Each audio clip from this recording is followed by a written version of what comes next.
Hello everybody and welcome back to DearDharmaDude. We're still part of the special edition in Texas. So I'm Vivian and I'm with the Venerable Master Hen Ching and my special friends from Houston. You guys want to say hi? Hi. Hi.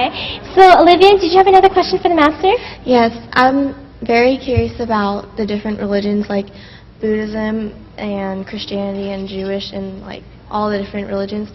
I know they all have the same beliefs in heaven and hell, but I know it's slightly different in each religion, but I'm wondering, like, what is it true? Like, does each religion have a heaven and hell, and, like, where do they exist, you know?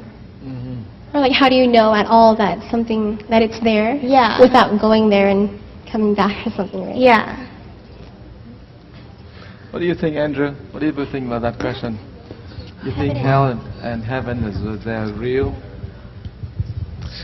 I'm not really a believer about that, but I'm pretty sure it's real in some people who has a lot of faith and believing. Right. And that's it. So you think it's true if you believe it? So that's what you think? Yeah. That's what he said, that if you believe it, then it has. In the Buddhist belief, or in the Buddhist cosmology, it's very interesting because the basic tenet the Buddha talking about is everything made from the mind alone. So the mind creates everything. This very mind creates everything. So how does it happen? For example, the description of the hell in the Buddhist language was, it's dark, it was always surrounded by metal. And it had many layers of metal, a very hard metal. You cannot break through it. You know, it's harder than Kevlar. You can do any kind, but the mountain is so heavy and it's so imposing, and it's really dark. And in there can be fire, but the fire is not like the fire here. The fire is really only black fire, and it's very heated. So when the Buddha is talking about the concept, and you think, oh, really, there's a place somewhere there. But then the footnote is this: when your mind becomes so dark, so impenetrable, meaning people saying things to you, oh no, I don't want to listen to this. We become very, very hard. We become callous about people's feeling, and they're talking about many layers, 7 layers of this walls, a mountain, meaning layers and layers and layers about resistance to acceptance, resistance to get people come into our heart. We block ourselves, and our thoughts are so dark. Then we create the hell. That's it. The very psychological and very mental and very spiritual hell. So it's not about, okay, you die, you go to the hell down there. Well, that is totally the different concept. So, so in the Buddhist concept, pretty much you have to think about the mind, and everything outside here and the mind is correlating. It's always correlating. It's reflecting each other.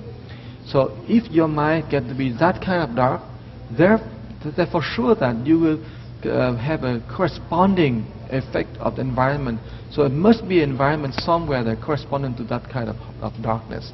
Okay.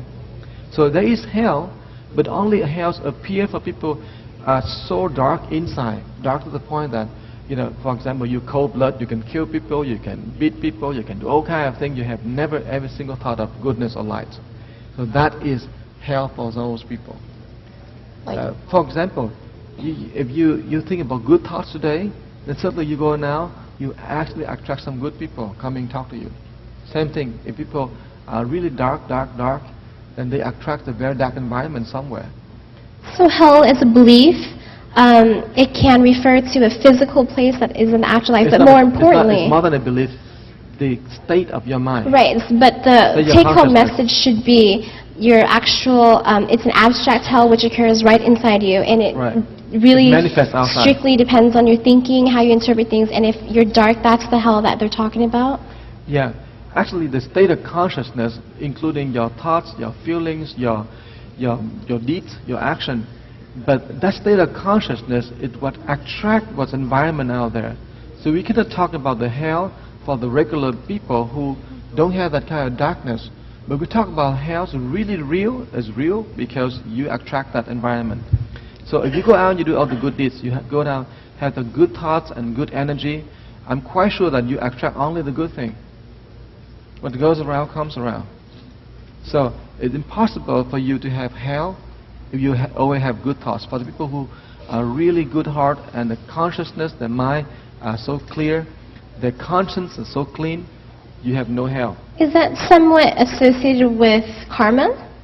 I don't understand. No, if you're saying, what goes around comes around, so what you're doing, how you're thinking, what kind of people you surround yourself with, it reflects, it bounces right back at you, and that's how you will see your life, and that's how you interpret it, that kind of stuff. And so the karma you're talking about is just environment.